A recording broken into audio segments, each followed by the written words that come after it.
अस्सलाम वालेकुम प्यारे बच्चों, उम्मीद है आप सब खैरियत से होंगे। आज हमारे पास केमिस्ट्री 9th क्लास चैप्टर 1 का फर्स्ट लेक्चर है, जिसमें हमने पढ़ना है कि केमिस्ट्री क्या होती है, केमिस्ट्री में हम स्टडी क्या करते होते हैं और केमिस्ट्री के साथ बाकी जो चीज़ें हैं वो क्या क्या रिलेट करती हैं। वो सारी बातें इंशाल्लाह हमारे सामने आनी है।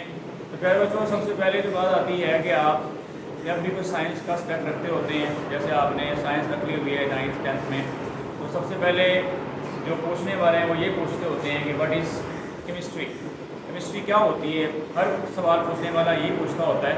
तो उसी सवाल के जवाब के साथ हमारा आज का लेसन स्टार्ट होगा। बेटा, हमारे पास सबसे पहले आती है ब्रांच ऑफ केमिस्ट्री, जो कि साइंस की ब्रांच है। ये केमिस्ट्री होती है। केमिस्ट्री जो है ये साइंस की ब्रांच है that deals with the study of composition, properties, structure, composition and reaction of the substance. इसमें हम स्टडी करते हैं प्रॉपर्टीज क्या है, स्ट्रक्चर क्या है, कंपोजिशन क्या है और रिएक्शंस क्या होती हैं।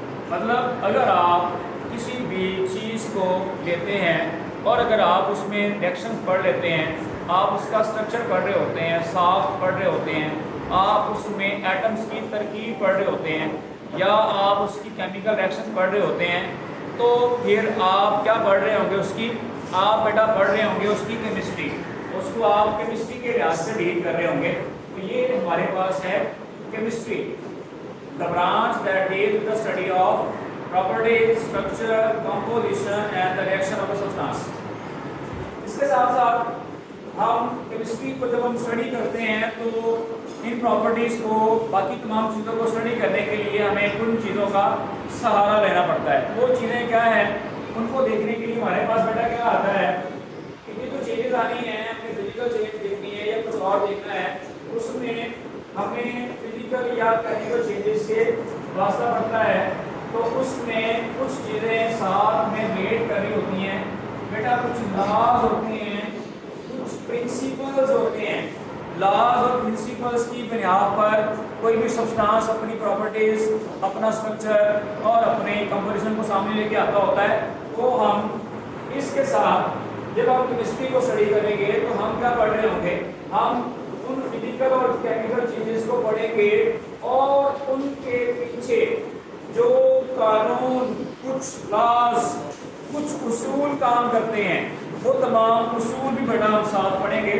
तो इस ब्रांच में हम फिजिकल केमिकल चेंजेस को पढ़ते हैं, उन चेंजेस के पीछे काम करने वाले लॉज और प्रिंसिपल्स को भी बेटा हम केमिस्ट्री को पढ़ते हुए साथ उनकी हेल्प लेते होते हैं।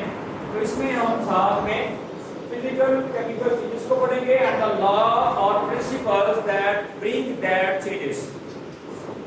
अब हमारी डेफिनेशन में दो अहम पॉइंट आए हैं।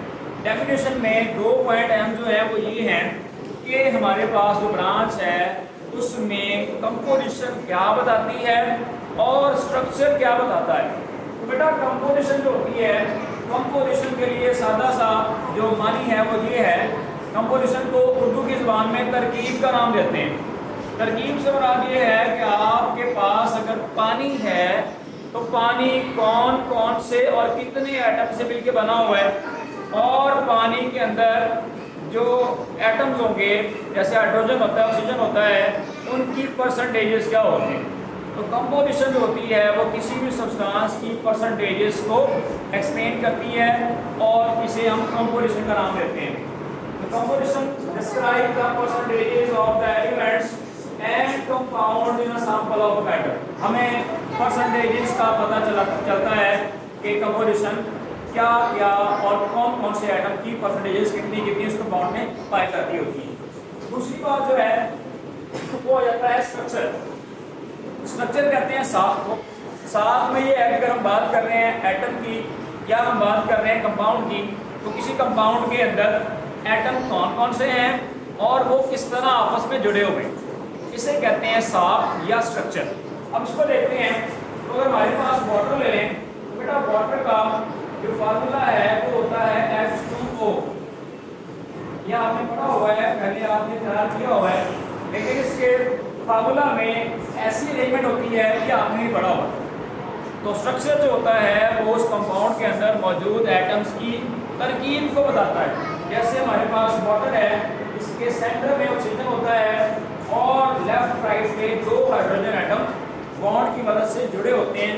ये चीज़ बताती है कंपोजिशन को। इस तरह हमें डेफिनेशन में दो मेन टर्म्स की कंपोजिशन क्या होती है और स्ट्रक्चर क्या होता है, ये बातें हमारे सामने आ चुकी हुई हैं। और एक बात आई है प्रॉपर्टीज। तो प्रॉपर्टीज बेटा होती हैं वो दो तरह की होती हैं, फिजिकल प्रॉपर्टीज और केमिकल प्रॉपर्टीज। अब वो फिजिकल और केमिकल प्रॉपर्टीज कैसे आती हैं, उसके लिए हमारे पास अगला पॉइंट है वो ये है कि ये जो सारी चीजें हैं ये कैसे आती हैं। ये हीट एनर्जी को या तो एब्जॉर्ब किया जाता है या इवॉल्व किया जाता है। 8th क्लास के साथ अगर हम रिलेट करना चाहें, आपने वहाँ पढ़ा था एंडोथर्मिक एंड एक्सोथर्मिक रिएक्शंस। इसमें हम पढ़ेंगे कि हीट को एब्जॉर्ब किया गया या इवॉल्व किया गया।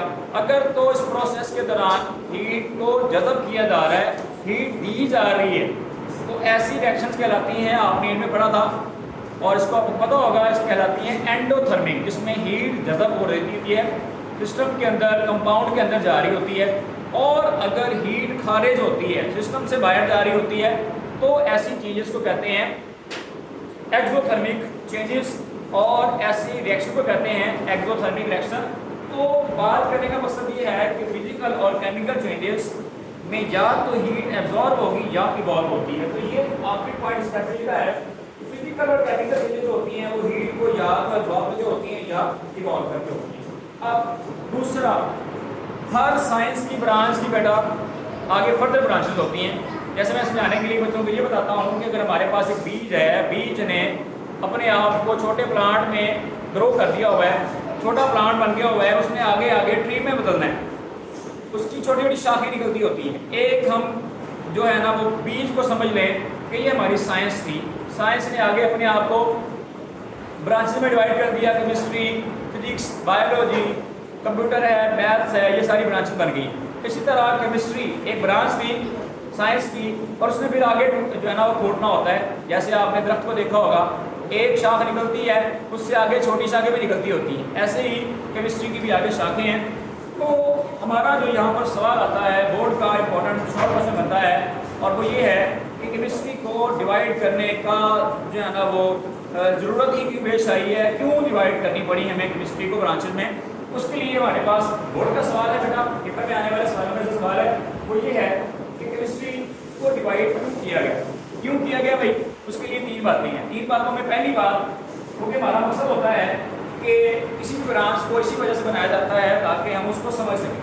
तो पहला पॉइंट ये है कि to understand the widely separate complex subject. ये जो पेचीदा सा खुश्क सब्जेक्ट समझा जाता है, इसको समझ सकें और आसानी के साथ इसको देख सकें। दूसरी बात है कि हम इसके पैरामीटर्स पे गौर कर सकें कि जो एक ब्रांच है वो कौन कौन से पहलुओं को स्टडी करने में लेके आती है। तीसरी बात यह है, अगर हम किसी एक ब्रांच को लेते हैं, किसी एक साइंटिस्ट ने किसी एक पहलू पे काम करना है, ऑर्गेनिक कंपाउंड्स को स्टडी करना है, तो वो ऑर्गेनिक कंपाउंड लेगा और उसको स्टडी करेगा, उसकी प्रॉपर्टीज पढ़ेगा, स्ट्रक्चर पढ़ेगा, कंपोजिशन पढ़ेगा और रिएक्शन को पढ़ेगा। अगर वो ऑर्गेनिक कंपाउंड्स को लेके चल रहा है तो हम उसे कह देंगे ये ऑर्गेनिक केमिस्ट है, और उसे पता होगा कि ऑर्गेनिक केमिस्ट्री में सिर्फ हमने ऑर्गेनिक कंपाउंड लेने होते हैं, बाकी जो यहाँ से लैदा हो जाएंगे वो किसी और ब्रांच में स्टडी हो जाते हैं। तो हमने क्या करना होता है कि हर साइंटिस्ट के पास एक फील्ड होता है जिस पे वो गौर वोस करके उसको स्टडी कर सकता है। ये हमारे आज के लेसन में चीज़ें थी। उम्मीद है आपने अच्छी तरह समझ लिया होगा। और इसमें सवाल बोर्ड में क्या आते हैं, बोर्ड में सवाल आते हैं कि डेफिनेशन क्या हो सकती है डिफाइन केमिस्ट्री, दूसरी बात कंपोजिशन क्या होती है और स्ट्रक्चर क्या होता है। कंपोजिशन स्ट्रक्चर क्या होता है ये बेटा आपको लाजमी पता होना चाहिए। और तीसरी बात कि केमिस्ट्री को ब्रांचेस में डिवाइड ही क्यों किया गया है। ये 3 यहाँ से इंपॉर्टेंट शॉर्ट आंसर्स हैं जो हमारे बोर्ड के पेपर का पार्ट बन सकते होते हैं। उम्मीद है आपको अच्छी तरह समझ आई होगी। तो इंशाल्लाह नेक्स्ट वीडियो में आपके साथ नेक्स्ट लेसन लेके आएंगे, नेक्स्ट लेक्चर आएगा। उसके साथ जुड़ने के लिए आप वीडियो के साथ लिंक रहें और चैनल को साथ सब्सक्राइब कर लें, और साथ वीडियो अपडेट लेने के लिए बेल आइकन को भी प्रेस कर लें ताकि हर आने वाली नई वीडियो आपको मिलती रहे। अल्लाह हाफ़िज़।